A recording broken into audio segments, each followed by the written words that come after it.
Hello everyone, Republic Jim here. I'm just out enjoying this beautiful morning and having a last cup of coffee before it gets too hot to be comfortable out here. It's the first weekend in July. I hope everybody had a safe and enjoyable Independence Day. So it's hard to believe, but we're already halfway through the year, and I thought that would be the ideal time to take a look back, review the prediction video that I did in January. And not going to go into all of this stuff. I just wanted to hit a few highlights and see where my predictions are on things so far.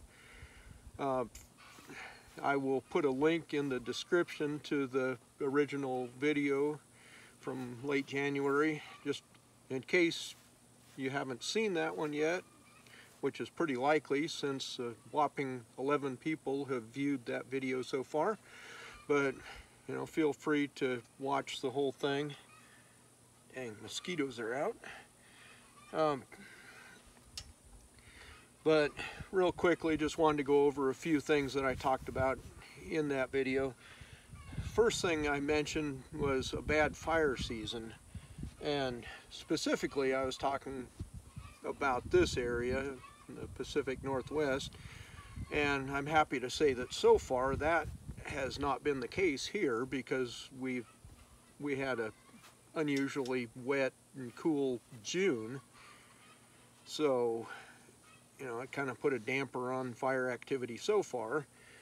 I will say that other parts of the country have had some pretty nasty fires so far, specifically like New Mexico and California, and there's some places there that have been pretty tragic.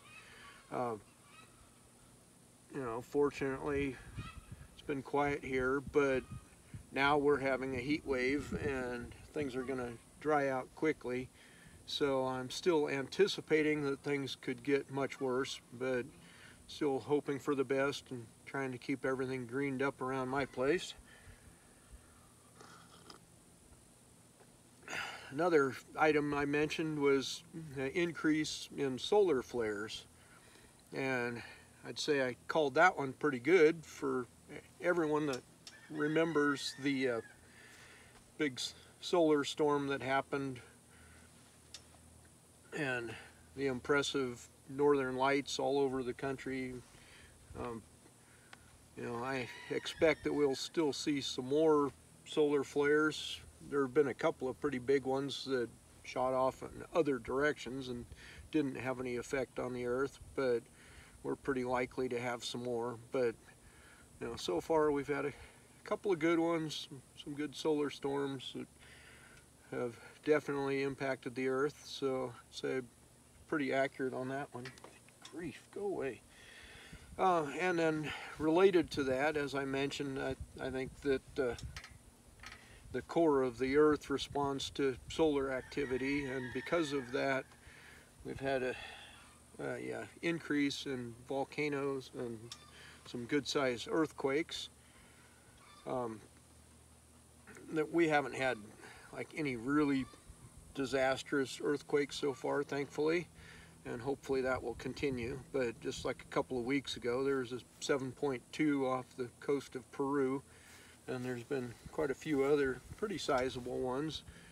And there's periods like right after the solar flares and a couple of weeks following that there were quite a bit more quakes around the world, and you know, you see that activity really start to ramp up anytime the sun gets active. So if we get more solar flares, as I expect, then I figure we'll probably have more quakes too. And as far as volcanic activity, that's been pretty active all over the world. You know, we've had the ongoing ones in Iceland, and there's been ones in Indonesia and Central America and such. And one I specifically mentioned in that prediction video was Kilauea, and which a little while back came back to life, and it was only a minor eruption and it seems to have died down again for now, but I felt pretty smug about that one when it started erupting. In fact, that a few months prior to that, I specifically mentioned it and said that I expected it would erupt this year. And as I said, you know, it's quite likely it will do more. There's a lot of small earthquake activity there ongoing, and I believe it's pretty likely that it'll really come back to life with some power in the next few months. But we'll see on that.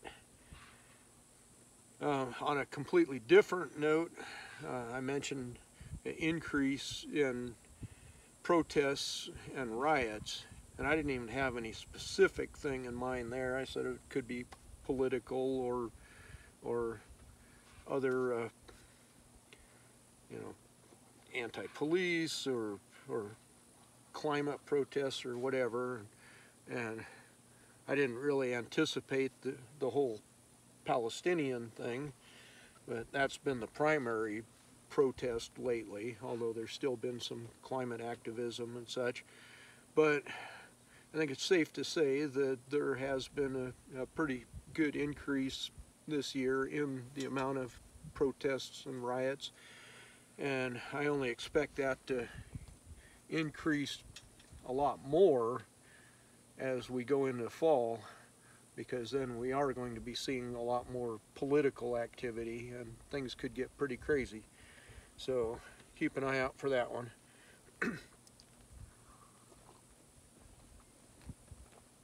And then the final topic that I wanted to touch on here is inflation. This one is one that I definitely have felt pretty smug about over the last couple of years, really. Not that I'm happy about inflation, but back when the so-called experts in the current regime were saying that inflation would be transitory, I was saying repeatedly on different videos that they were clueless and it was going to get much worse, and that's exactly what it did. And then for 2024, obviously inflation has been less this year than it was last year. It's kind of died down, at least for now. But way back in January when I made that video, Jerome Powell of the Fed and various other financial experts were all saying that this year we would have at least 3 interest rate cuts due to inflation getting under control. And in my video I said I expected that inflation would continue and would not really go away. And so now here we are halfway through the year, and now the Fed is saying maybe 1 rate cut in September or later. And you know, other experts are kind of divided in their opinions about whether we'll have any rate cuts this year. You know, as I said, inflation is kind of stabilized at the moment.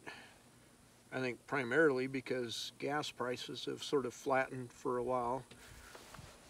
But I believe that's an artificial lull, and it's likely to start going back up soon, which will drive other inflation again. And currently a pretty substantial hurricane bearing down on the coast of Texas and could affect the other Gulf states as well. So if that shuts down refineries or anything or causes damage, then we're going to see a bit of a shortage on the gas supply. And as we've seen in the past, the moment there's even a threat of anything like that, then the suppliers start increasing costs. So expect a short-term spike here in gas prices very soon. And you know, there's only so much that the government can do to try to offset that now. The Resident has already decreased our reserves substantially, just pumping that out into the market, trying to stabilize gas prices. You can't just keep drawing that down indefinitely. So at some point we're just going to see, you know, the market is going to do what it will, and there's not much the government can do about it. So I think, you know, inflation will either continue at about the current pace or will start ramping up substantially again. And you know, that will also depend on the supply chain. If we have more problems in the Red Sea and other areas, that's going to drive up demand, and which will impact pricing as well. So yeah, I personally don't think we'll see even a single interest rate cut this year, or if we do, it'll be short-lived, and then as inflation takes off again, the Fed will realize they've made a mistake.